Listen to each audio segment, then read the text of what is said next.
I stand at my mother's grave, fingers trembling on the single white rose I've brought. The San Diego sun beats down on my black dress, my own design, though no one around me would ever guess its true value. That dress looks so economical, Brianna whispers loudly enough for everyone to hear. I suppose it's the best you could do with that failing little shop of yours. My jaw clenches, but I keep my eyes on Mother's headstone. The polished granite reflects the October sky, a stark contrast to the darkness settling in my chest.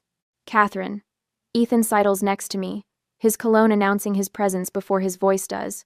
If you need a loan to keep the boutique afloat, just ask. I've always said managing finances isn't for everyone. A memory flashes, Mother teaching 8-year-old me to sew, her gentle hands guiding mine along the fabric. They'll see your light someday, Katie, she had whispered. Just wait. The boutique was Martha's little hobby, my father announces to the small gathering of mourners. His voice carries the familiar dismissive tone he reserves exclusively for my achievements. Catherine insists on clinging to it, but we all know it's just sentimentality. Always was the family disappointment. My heart pounds against my ribs like a trapped bird. I swallow hard against the sting of tears I refuse to shed. Not here, not in front of them. Instead, I run my fingers along the hem of my dress, feeling the luxurious fabric I personally selected from an Italian mill that supplies only the most exclusive fashion houses. The dress that Brianna just mocked costs more than her monthly rent, all $25,000 of it. My own design, from my own label, worn by celebrities and royalty alike. Last spring, I had shown Mother my newest collection. Away from the family, in the privacy of my actual headquarters, she had beamed with quiet pride. You were always meant for greatness, Catherine, she had said, touching the fabrics with reverent fingers. For a decade, I've maintained this facade. The struggling daughter with her mother's little shop, while secretly building a fashion empire under the name K. Morgan. The separation protected me from their manipulation, their constant attempts to claim credit for any success, their inevitable demands for money. But Mother is gone now. The one person who knew both sides of my life lies beneath fresh soil and unanswered questions. Perhaps the time for pretending has passed.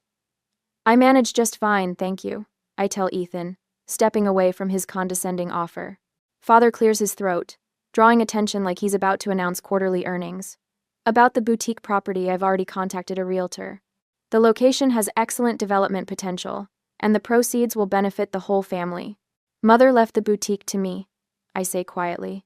It's not for sale. Their laughter ripples through the cemetery, too loud for this sacred space, too dismissive for this moment of grief. Brianna's perfectly manicured hand pats my shoulder with theatrical sympathy. Oh, Catherine, always so sentimental about that little store. The way she says little store makes it sound like a child's lemonade stand. Dad knows what's best. The property is worth far more than whatever you're making selling homemade scarves.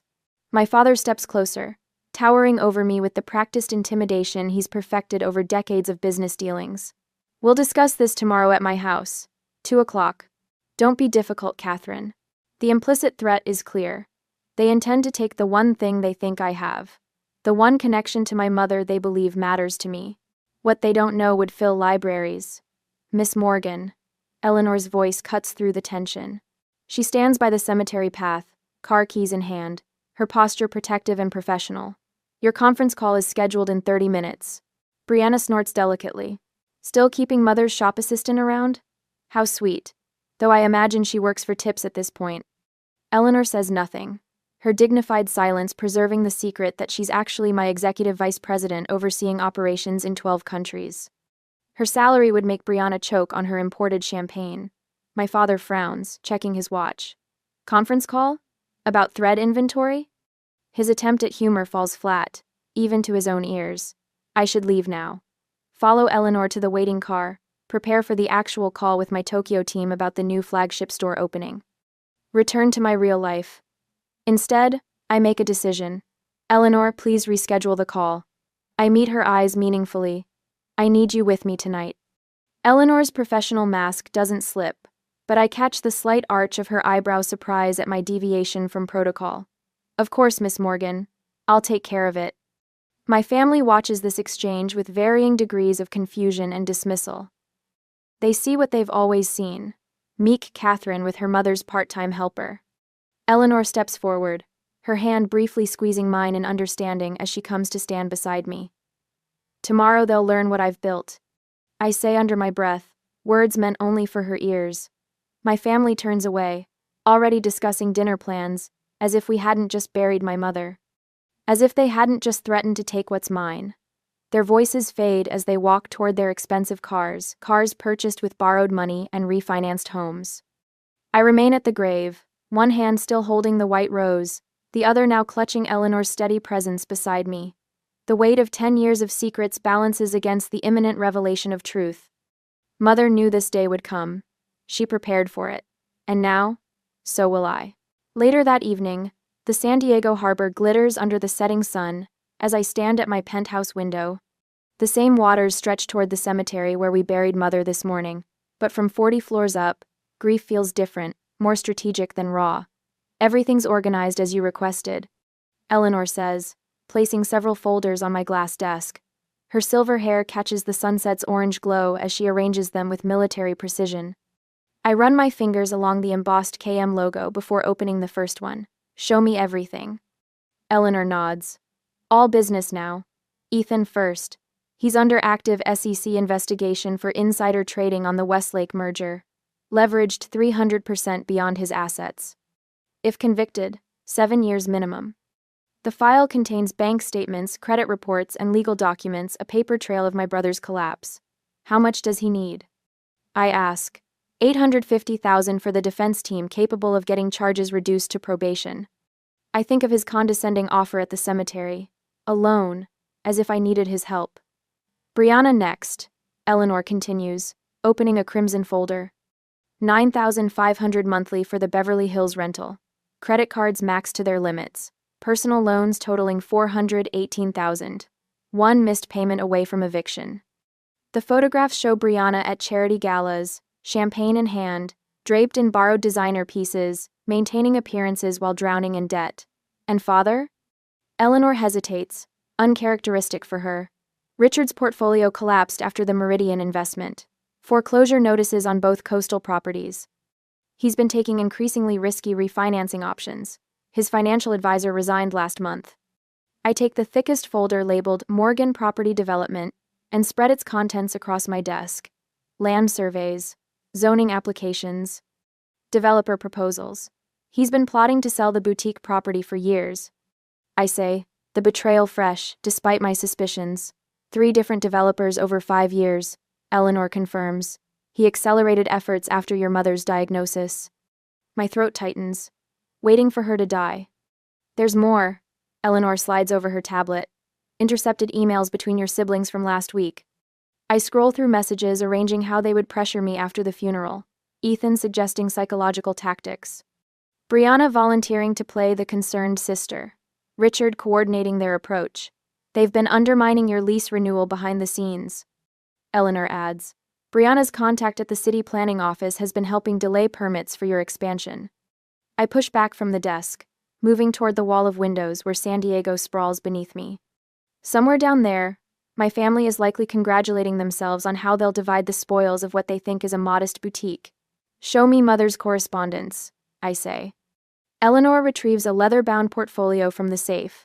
Inside are years of letters, cards, and legal directives from mother, all protected from family interference. I trace her handwriting with my fingertip. She kept my success secret because I asked her to. She protected your privacy fiercely, Eleanor agrees, even from your father. A memory surfaces mother in her hospital bed 2 weeks ago, her voice barely above a whisper as she clutched my hand. They never deserved to know, Katie. Never. I've spent a decade hiding my success, I say, more to myself than Eleanor. Now it becomes my shield. The realization settles in my chest. I'm no longer the daughter needing protection. I am the defender of mother's legacy. The boutique was never just a store, I say. It was a sanctuary from their toxicity. Eleanor nods. Revealing your identity as Kay. Morgan will change everything permanently. Then let's be clear about exactly what they're facing. I return to the desk. What does Richard need to avoid bankruptcy? Eleanor consults her notes. $1.3 million within 60 days to prevent foreclosure proceedings and maintain basic living expenses. And Ethan's timeline? Court date in 3 months. Without top representation, he's looking at a 5-year minimum sentence and permanent ban from the financial sector. Brianna? 1 month from eviction. Credit score below 500. She can't qualify for new housing without a cosigner or significant cash deposit. I study their photographs, not cartoon villains, but family members trapped by their own choices, clinging desperately to facades as their worlds crumble beneath them. Their fear makes them dangerous. I observe. They have nothing left to lose except appearances. Eleanor agrees. Richard has always positioned himself as the family patriarch despite his financial failures. Public image matters more to them than actual stability. 500. I stand. Decision made. What resources do we have available? Eleanor shifts into executive mode. KM Atelier's global resources are at your disposal. Legal team on standby. Media connections primed if necessary. Complete financial leverage. I reach for my phone, dialing Samuel Whitaker. After 2 rings, his measured voice answers. Samuel, it's Catherine Morgan. I need mother's estate documents immediately. All of them. While he confirms, I turn back to the dossiers of family financial disasters spread across my desk. Do we have everything we need? I ask Eleanor. Complete dossiers on their financial situations. Your mother's legal protections are ironclad. The boutique property is secured through 3 separate trusts. I nod, conviction hardening. Tomorrow we show them who I really am. Eleanor's expression shifts slightly. They'll try to take credit for your success once they know. A smile touches my lips for the first time since mother's funeral. That's exactly what I'm counting on. Next morning, I arrive at the boutique 3 hours before my family is due to appear. The morning light streams through the windows, casting long shadows across the sales floor that mother and I meticulously designed to appear modest yet tasteful. A space created to maintain the illusion of the struggling daughter. Samuel waits for me inside, leather portfolio tucked under his arm, his silver-framed glasses catching the sunlight. Catherine, he extends a manila envelope. Your mother's final arrangements, as you requested.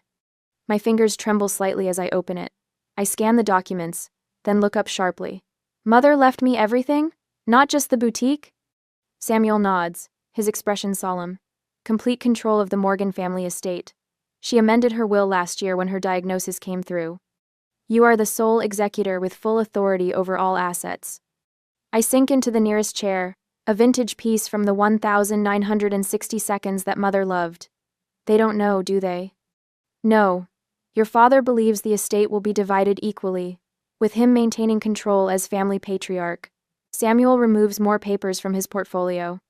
Your investigator delivered this an hour ago. Your family met with Westlake developers this morning at 8. My stomach tightens. Before mother is even cold in her grave. Samuel adjusts his glasses. They're moving quickly. The developer's proposal includes demolishing this building for a mixed-use complex. The paperwork was prepared weeks ago. I stand, smoothing the lines of my charcoal pencil skirt. They scheduled our meeting at father's house. Home field advantage. A psychological tactic, Samuel confirms, common in high-stakes negotiations. I walk to the window, watching a young woman admire the display of hand-stitched scarves. She has no idea the woman who created them oversees production facilities on 3 continents. We're changing the location. I decide, turning back to Samuel. The meeting happens here, not at his house. A soft knock at the back door interrupts us. Eleanor enters, carrying a leather document case stamped with the KM Atelier logo. The Tokyo team confirmed the flagship opening next month, she says, placing the case on the counter. And I brought the Volante acquisition papers. Became official yesterday.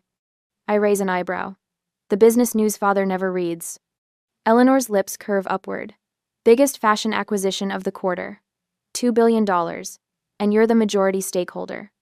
Show them who K. Morgan really is, Samuel suggests, his usually neutral expression brightening with anticipation. I check my watch. 2 hours until they arrive. Eleanor, call the office. I want Javier and the design team working here when my family walks in. Eleanor nods, already typing on her phone. Full reveal? For the first time since mother's funeral, I feel the corner of my mouth lift in what might be a smile. Every last detail. The boutique transformation happens with military precision. 40 minutes later, the modest storefront remains intact. But the back area, with its employees-only sign, now reveals its true nature, a glass door leading to 35,000 square feet of state-of-the-art design headquarters. I walk through the space, watching as my most talented designers arrange their workstations. Mannequins displaying pieces from next season's collection line the hallway. Awards and magazine covers featuring my work adorn walls that my family has never seen. Eleanor approaches, tablet in hand. They're here, earlier than expected. I straighten my shoulders. Perfect. Let them wait in the boutique for exactly 5 minutes. The surveillance monitor shows my family entering the front shop, their faces pinched with impatience. Brianna immediately touches the fabric of a display dress, her lips curling in poorly disguised contempt. Ethan checks his watch repeatedly while father stands in the center of the room, hands clasped behind his back like a general surveying conquered territory. They have no idea. Eleanor murmurs beside me. Time to educate them. I move toward the door, pausing with my hand on the handle. 10 years of hiding my success, of enduring their condescension, of protecting myself from their inevitable attempts to claim credit or demand money, all of it ends the moment I open this door. I push it open and walk into the boutique. Thank you for coming, I say, my voice steady. If you'll follow me, we can discuss Mother's estate in my actual office. Confusion flickers across their faces as I lead them past the employees-only sign and through the glass doors. The reaction is immediate, Brianna's sharp intake of breath, Ethan's faltering step, father's momentary freeze. Miss Morgan, the Paris team needs your approval on the fabric selections. A young designer calls, holding out a tablet as we pass. Thank you, Adrian. Tell them the cerulean option for the fall collection. I reply without breaking stride. Father's face darkens. What is this, Catherine? I lead them into my executive conference room, where floor-to-ceiling windows overlook the San Diego skyline. Documents are arranged precisely at each seat. This, I say, gesturing for them to sit, is KM Atelier's West Coast headquarters, one of 12 facilities worldwide. KM. Brianna stares at the logo on the wall, her perfectly manicured hand covering her mouth. You're K. Morgan? I take my seat at the head of the table. I am. Ethan picks up the nearest document, his eyes widening as he scans the content. This says annual revenue of $2.4 billion. Continually what he was now. Correct. I fold my hands on the polished table surface. 52 stores worldwide, 7,200 employees. Correct. Father slams his palm on the table. This is absurd. You've been running a small boutique your mother left you. No, I reply calmly. I've been running a global fashion empire that I built myself. The boutique was just the public face I showed you. I press a button on a remote, and the wall screen illuminates with financial documents. I also know about your financial situations. All of them. Their faces drain of color as they recognize their own names on mortgage foreclosure notices, SEC investigation documents, credit reports. You've been lying to us for years. Brianna hisses, her voice vibrating with anger. I've been protecting myself, I correct her, from exactly this reaction. From your attempts to control, dismiss, or take credit for what I've built. The silence that follows is profound. For the first time in my adult life, my family has nothing to say. Eleanor enters with another leather portfolio. The Volante acquisition papers you asked for, Miss Morgan. Thank you, Eleanor. I accept the documents and slide them toward my family. The business news you missed yesterday. My company just acquired Volante for $2 billion. Father attempts to rally, straightening his shoulders. As your father, I should have been informed about all this. I could have guided you, provided connections. No, I interrupt, my voice firm but not unkind. You lost that right when you dismissed everything I built as mother's little hobby, when you called me the family disappointment at her funeral. Samuel enters with another set of documents. I've brought the estate paperwork as requested, Miss Morgan. Thank you, Samuel. I address my family again. Mother knew exactly what she was doing. She left me as executor of the entire Morgan estate, not just the boutique. Samuel nods. Your mother ensured this outcome with multiple witnesses and irrefutable documentation. Father's face flushes deep red. This is preposterous. I am the head of this family. I make the decisions about our legacy. Not anymore, I say quietly. I'm willing to help you all, but only on my terms. Brianna and Ethan exchange glances, the reality of their situation sinking in. Their financial salvation sits across the table, wearing a dress that costs more than their monthly expenses combined. As I look at their stunned faces, a question forms in my mind. Do I offer terms immediately? or let them process the truth first. The morning sun filters through the boardroom's glass walls, casting long rectangles of light across the polished mahogany table. 3 days have passed since I revealed my true identity to my family. The initial satisfaction of their shocked faces has faded, replaced by something colder and more calculated. We need to assess all potential responses, I say, studying the financial advisors seated around me. Their expressions reflect professional detachment, exactly what I need right now. Eleanor sits to my right, her silver-streaked hair pulled into a neat chignon, her tablet displaying our agenda. My legal team occupies the far end of the table, manila folders containing draft documents spread before them. This isn't about feelings anymore, I tell them, though part of me wonders if it ever truly was. I need comprehensive analysis, tax implications if I provide assistance, media management strategies, business reputation protection. My chief legal counsel slides 3 folders toward me. As requested, we've prepared conditional support documents for each family member. No. I open the first folder. Richard's tenancy agreement outlines terms for him to remain in a company-owned property significantly smaller than his current home but still comfortable for a man of 72. The second folder contains Ethan's legal representation contract, offering him top counsel but requiring full cooperation with the SEC investigation. Brianna's employment offer sits in the third folder, a sales trainee position at $18 per hour at our accessories subsidiary. No special treatment, standard performance evaluations. Eleanor studies my face. They'll see any help as weakness they can exploit. I close the folders with a decisive snap. That's why every dollar comes with accountability. The finance director raises concerns about inheritance tax implications. The PR team debates how to position these family contracts if news leaks to the industry press. I listen, asking pointed questions, analyzing angles I hadn't considered. The sunlight shifts across the table as morning becomes afternoon. My team works with the precision of a Swiss watch, each component functioning in perfect harmony. This is why KM Atelier dominates global markets, not just my designs, but the people I've carefully selected to execute our vision. Later, in my office, Eleanor brings coffee and a folder of documents detailing my family's activities since our confrontation. Your father has consulted with 3 competing attorneys about contesting your mother's will, she reports, setting the cup beside my computer. The firm in La Jolla is particularly aggressive with inheritance disputes. I nod, unsurprised. And Ethan? He's reached out to 4 business journalists, pitching a story about the Morgan fashion dynasty, suggesting a family legacy narrative. My fingers tighten around the coffee cup, attempting to rewrite history already. Eleanor continues with practiced efficiency. Brianna has been posting on social media, vague hints about a major family business announcement coming soon. I turn to the window, gazing at San Diego's skyline. The horizon stretches beyond the harbor, vast and blue. Unlike my family's vision, which extends only as far as their next financial rescue, have our PR team prepare contingency statements for each scenario.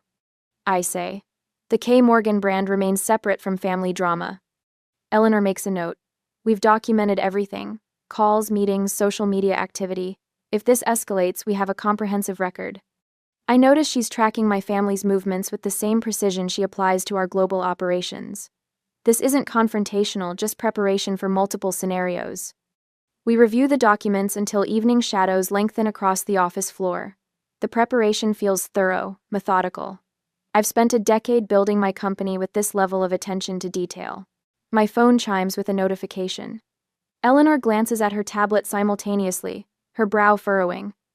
Fashion Week Insider just published a blog post, she says. They're suggesting K. Morgan is actually Richard Morgan's creation, with you as the public face. Something cold settles in my stomach. I pull up the article on my screen, scanning the text. The writer cites an anonymous industry source, claiming my father has been the creative force behind KM Atelier for years. Brianna's friend Melissa liked and shared it 10 minutes ago. Eleanor adds, showing me the social media activity. I push back from my desk, a surge of anger breaking through my carefully constructed calm. They've moved beyond targeting my inheritance to attacking my professional identity. My life's work. I expected financial manipulation, I say, my voice tight. But this is different. They're trying to take credit for everything I've built. Eleanor nods, understanding the escalation. They're more strategic than we anticipated. The stakes have risen beyond a simple inheritance dispute. Now my professional reputation, the empire I've spent a decade creating, is at risk. I stand. Decision made. They're not taking what I built. My voice sounds different, even to my own ears, resolute, unbending. Time for phase 2. 4 days later, I finalized the last details with my legal team. The conference room silent, except for the occasional turning of a page. The morning light streams through floor-to-ceiling windows, illuminating the San Diego skyline beyond. Each contract addresses their specific vulnerabilities. I explain, tapping the stack of documents. Father can remain in a smaller home as my tenant, provided he acknowledges publicly that I built this company alone. Eleanor studies the papers with practiced eyes. And Ethan? Gets the top SEC defense attorney, but only if he fully cooperates with the investigation and admits to his own actions rather than trying to deflect blame. The attorney nods approvingly. The terms are fair but firm, Miss Morgan. And Brianna? Eleanor asks. I slide forward the third contract. Sales trainee position at our Beverly Hills subsidiary. $18 an hour. Standard performance evaluations. No special treatment. Eleanor raises an eyebrow. She won't like starting at the bottom.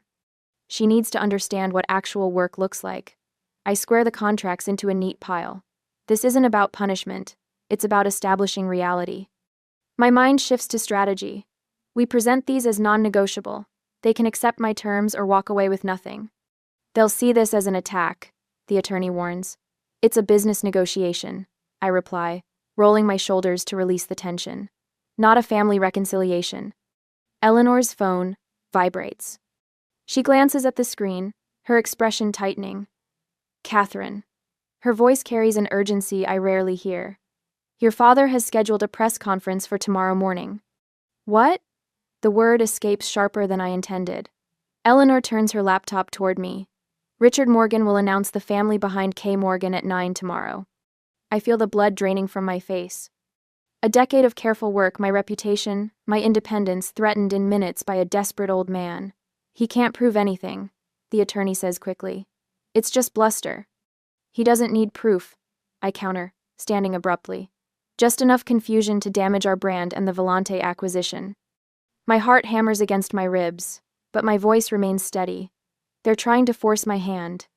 For a moment, the gravity of what I've built, what's at stake, threatens to overwhelm me. Then clarity cuts through the chaos like a perfectly placed seam. Move everything forward, I decide. Tonight, not tomorrow. Tonight? Eleanor looks surprised but doesn't question my judgment. They think they have time to prepare. I reach for my phone. Let's show them they don't. My fingers dial Samuel's number. Samuel, we need to move the meeting to tonight. 7 o'clock. I pause, listening. Yes, everything must be ready. They're planning to announce themselves as the faces behind K. Morgan tomorrow morning. Eleanor is already typing furiously, alerting our teams. The attorney gathers the contracts, making notes for last-minute adjustments. Will the board support accelerating this timeline? He asks. They already approved our strategy, I remind him. The timing doesn't change that. Outside the window, clouds gather over the harbor, the shifting weather mirroring the approaching storm in my professional life. For a decade, I've hidden in the shadow of their dismissal. Tonight, that ends. Eleanor finishes her calls and approaches with quiet determination. Security is confirmed for tonight. Legal will have the updated documents ready within the hour. PR team is standing by. I nod, feeling an unexpected calm settle over me. Richard always taught me that business requires perfect timing. I allow myself a small smile. Just not the lesson he intended. The team disperses, leaving Eleanor and me alone in the conference room. They won't see this coming, Eleanor says, her confidence unwavering. We're ready. I close my eyes briefly, thinking of my mother. The boutique wasn't just a store to her, it was a sanctuary from my father's constant belittling, a place where creativity trumped cruelty. It's time, I say, opening my eyes. Time to secure my mother's legacy.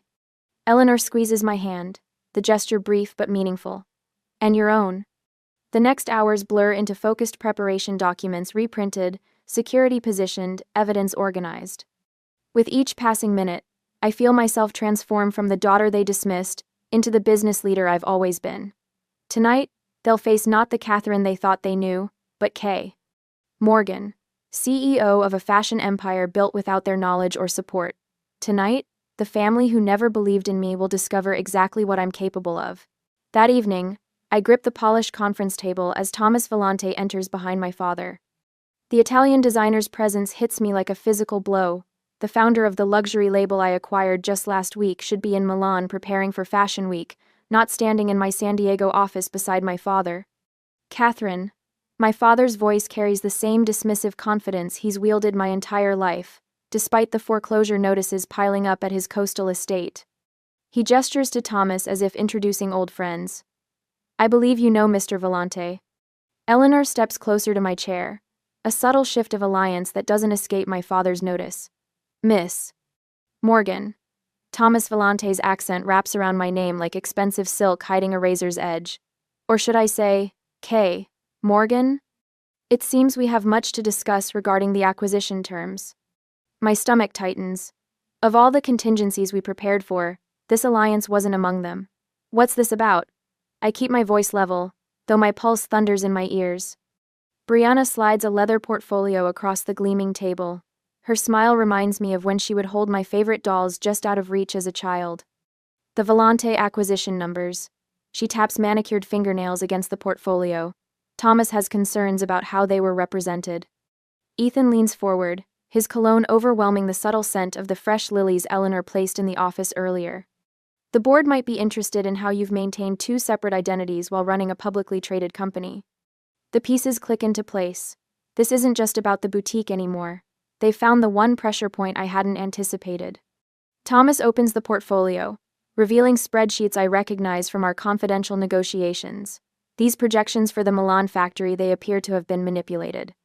My father stands taller, triumph flashing across his face.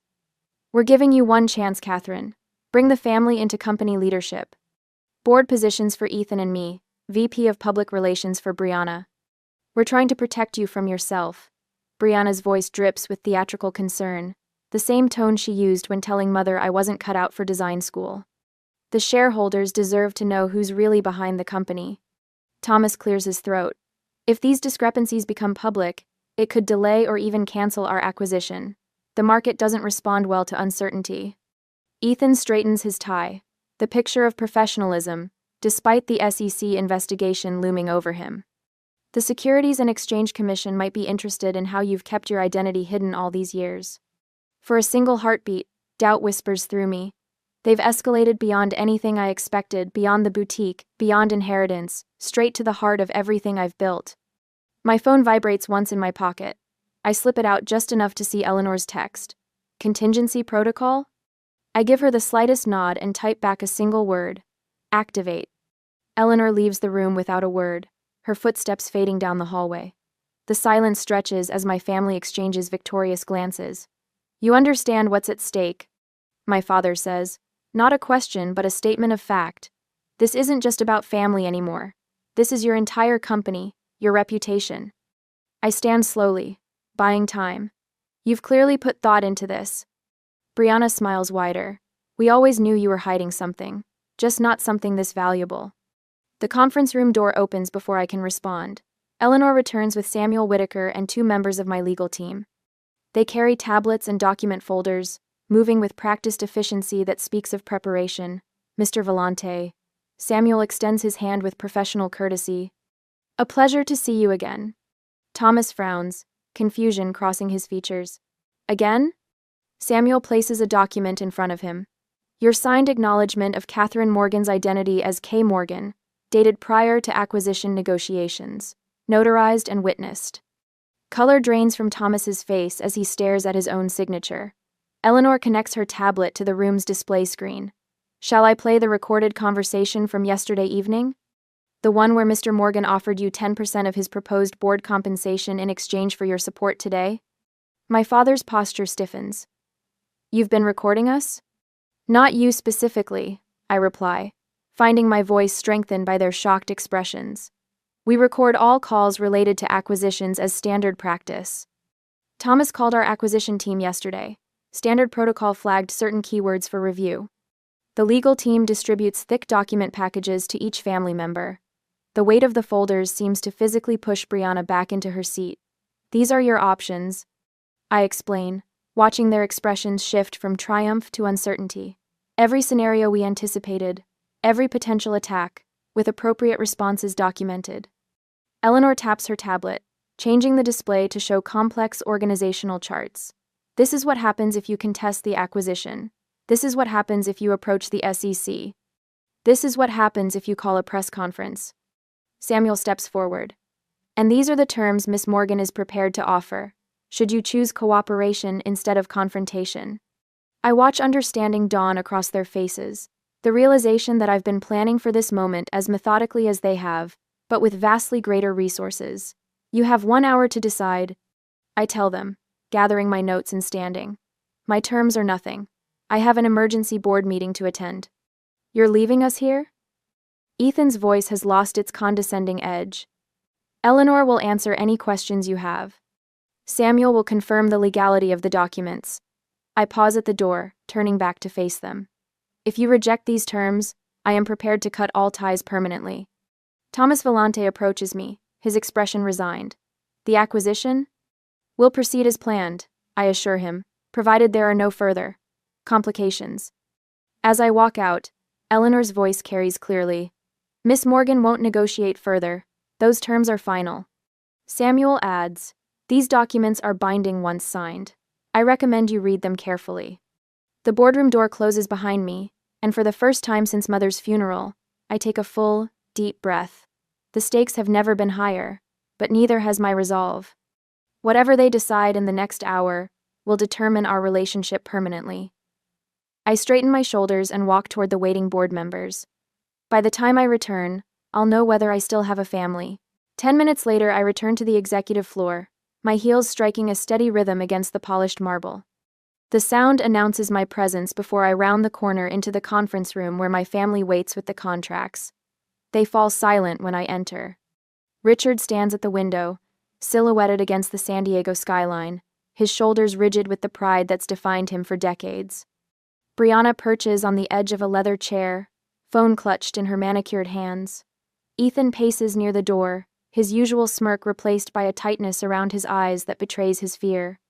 Behind me, board members and key employees file in quietly, positioning themselves along the wall. This confrontation will have witnesses, professionals, who have respected me for years while my family dismissed me for just as long. Have you reached a decision? I ask, placing my hands flat on the polished table. This is ridiculous, Catherine. Richard turns from the window, his voice carrying the authoritative tone he's wielded my entire life. These terms are insulting. I built this family. I gave you everything. Everything? My laugh comes out sharper than I intended. You gave me criticism, doubt, and dismissal. Mother gave me belief. Richard's face hardens. Your mother would want you to forgive family. She valued loyalty above all. The words land like a physical blow, invoking Mother's memory as his final manipulation. For a moment, the old guilt rises in my chest.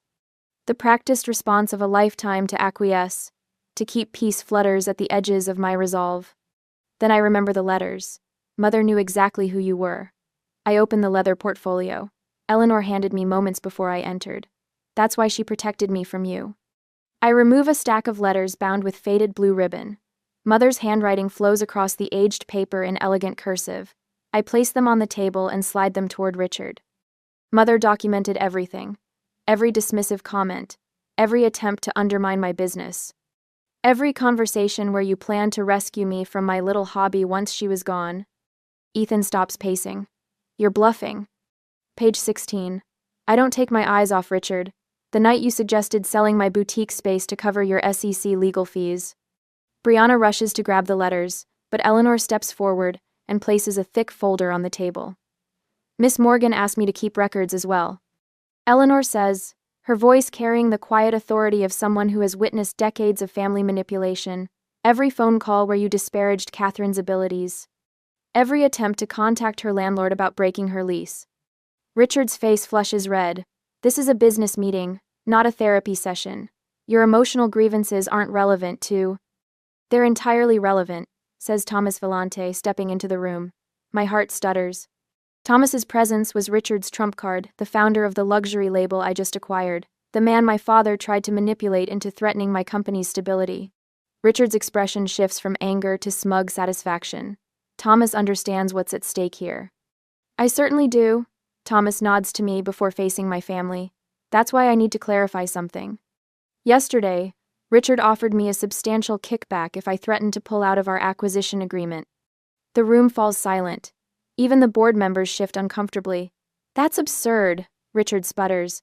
I was protecting family interests. By attempting to sabotage mine, I say, just as you've always done. I turn to address each false narrative they've constructed.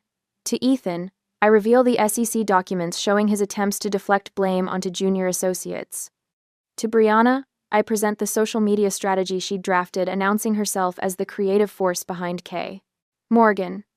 To Richard, I display the real estate developer's proposal for my boutique property, dated 3 weeks before Mother's death. The board chairman clears his throat. Speaking for everyone present, Miss Morgan built this company without family assistance. We've witnessed her work ethic, vision, and integrity firsthand. Richard's expression darkens. This is a family matter. No, I correct him. This is a business decision, and the business belongs to me. I slide 3 folders across the table, one to each family member. Sign the contracts now, or leave with nothing. The atmosphere shifts. The temporary victory of my revelation at the boutique pales compared to this moment. This isn't temporary. This is permanent. Ethan breaks first. Always the pragmatist, he recognizes defeat when he sees it. He flips through the contract, jaw tightening at the clause requiring his full cooperation with the SEC investigation in exchange for legal representation. This legal team will cost a fortune, he mutters, reaching for a pen. Yes, it will. I agree. My fortune. Richard watches his son sign with disbelief etched into every line of his face. His control, the cornerstone of his identity, crumbles visibly.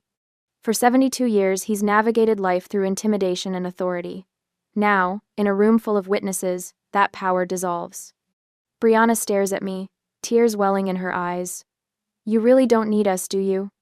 The question carries the weight of a lifetime of assumptions that I was the weak one, the disappointing one, the one who needed rescue. I never did. I tell her honestly, but I'm offering you a chance anyway. Her hand trembles as she takes the pen. The contract before her outlines her position as a sales trainee, $18 per hour, standard evaluation metrics, no special treatment. It's more than fair, given her complete lack of relevant experience. It's also more than she deserves, given her years of mockery. Richard remains standing, pride battling with financial reality. The foreclosure notices on his coastal properties leave him little choice, but admitting defeat comes harder to him than to his children. This is how you honor your mother? By humiliating your father? His voice breaks on the final word. Mother left you a choice in her will. I remind him. Live in the 3-bedroom rental property I'm offering, or find your own housing. Those same options remain on the table. The board stands united behind me. Eleanor and Samuel flank me like sentinels. For the first time in my life, I am not the outnumbered one in family confrontations. Richard's hand shakes as he finally reaches for the pen. The signature he scrawls bears little resemblance to his once confident penmanship. The man who dismissed me as a disappointment at Mother's funeral now accepts my terms just to keep a roof over his head. One by one, they sign. 3 signatures. 3 acknowledgments that Catherine Morgan built her empire herself. 3 admissions that the family narrative was wrong. The weight that's pressed against my chest for a decade begins to lift. This isn't the reconciliation some might have hoped for, but it's the resolution I needed. I'll have copies sent to your respective addresses, Samuel says, collecting the signed contracts. Is that all? Richard asks, his voice hollow. That's all, I confirm. The terms are clear. Richard, you'll have access to the rental property starting tomorrow. Ethan, the legal team will contact you Monday. Brianna, orientation begins next week. They stand to leave, diminished in ways that have nothing to do with their financial circumstances. Their facades have crumbled, revealing the truth I've always known but never acknowledged. Their power over me existed only because I allowed it. As they file out, Eleanor steps to my side. Your mother would be so proud of your strength. I watch my family, my blood relations walk away. They're not defeated enemies. They're simply people who must now face the consequences of their choices. This isn't revenge, I say quietly. It's boundaries. The distinction matters. Revenge seeks to hurt. Boundaries seek to protect. I've spent too long hiding my success, believing protection required secrecy. Now I understand that true protection comes from standing firmly in my truth. The conference room empties until only Eleanor and I remain. The signed contracts represent not just a business agreement but a personal declaration. I am Catherine Morgan, founder and CEO of KM Atelier, daughter of Martha Morgan. I built an empire while they weren't looking, and now they'll live within its boundaries. The sun sets over San Diego Bay, painting the sky in brilliant oranges and pinks. Mother loved this time of day, the transition between worlds, she called it. Standing in my power at last, I understand what she meant. The New York Times headline stares back at me from my tablet. Fashion's best-kept secret, Catherine Morgan revealed as K. Morgan. 6 weeks since Mother's funeral, 3 since the revelation that shattered my family's illusions. The article details my journey from design school graduate to global fashion empire builder, all while maintaining the facade of running a struggling boutique. The comment section is overwhelmingly positive. Eleanor says, sliding a sales report across my desk. Web traffic up 45% since the article broke. Instagram followers doubled overnight. I nod, still processing this new reality, where I'm seen truly seen, after a decade of shadows. Any word from Richard? Your father's settled into the Coronado condo. Donated most of his furniture to that veterans housing project. Eleanor's expression softens. He called yesterday, actually. Asked if you'd mind if he volunteered at that retirement community's design program. This surprises me. The one teaching seniors to make their own clothing modifications? The very same. Eleanor checks her notes. Ethan's attorney confirmed the crypto transfer $1.8 million toward the designer restitution fund. Apparently he's been keeping quite detailed records of everyone he's financially inconvenienced over the years. I turn to the window, watching sailboats cut through San Diego Bay. And Brianna? Completed her first week of sales training, argued with her supervisor twice, then shocked everyone by staying late to reorganize the accessory display. Her manager says she has an unexpected talent for customer relations. 10 years of hiding, of building walls between my success and my family, dissolved in a single afternoon. Now we're navigating something entirely new, a relationship based on truth rather than illusion. The foundation paperwork is ready for your signature. Eleanor places the folder before me. The Morgan Fund for Emerging Designers. I sign without hesitation. This feels right, redirecting the media attention towards something beyond family drama. Transforming revelation into opportunity for others. I spent a decade hiding, I tell Eleanor, capping my pen. Now I'm seen, but this isn't about me anymore. 6 months later, I stand center stage at the International Design Awards, wearing Mother's vintage dress I've redesigned with subtle contemporary elements. The spotlights no longer make me flinch. It is my honor to present this year's Breakthrough Designer Award, I say into the microphone, my voice carrying confidently through the packed ballroom. The contrast with the trembling woman at Mother's grave couldn't be more stark. That day in the cemetery, I'd clutched a single white rose, while family dismissed everything I'd built.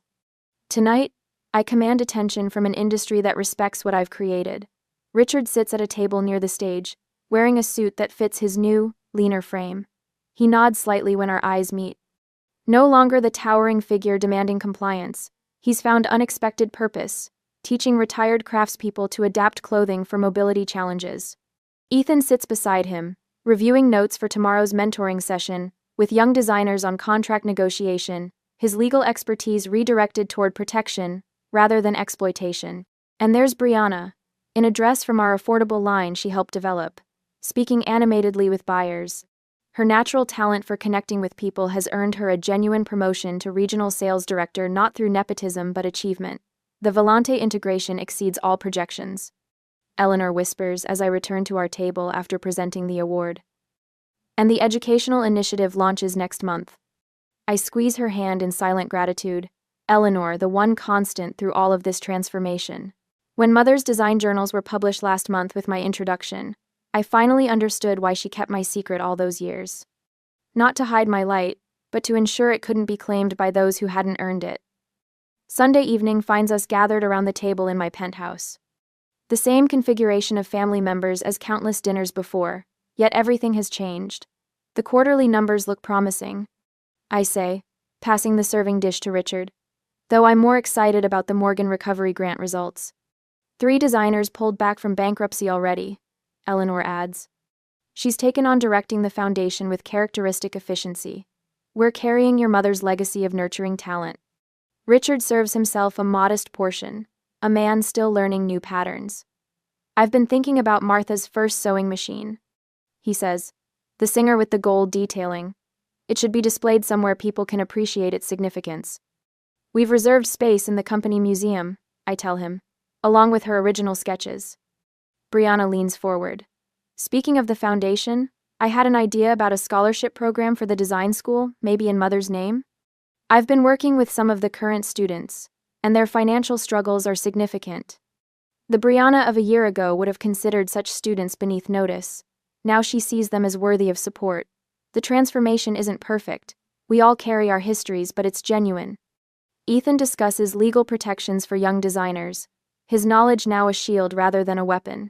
For the first time, I recognize my brother's intelligence without the shadow of manipulation. As dinner concludes, I stand at the window overlooking the lights of San Diego, the same city where we buried Mother nearly a year ago. The family that gathered then bears little resemblance to the people sitting in my living room now. Success isn't what you own or control, I say, turning back to them. It's the integrity you maintain while building it. Eleanor raises her glass slightly, and the people you help along the way. I touch the locket containing a thread from Mother's first sewing project. The greatest legacy isn't what we build, but how we help others build their own dreams. Mother understood that. Now, finally, so do I. And so, remarkably, does my family.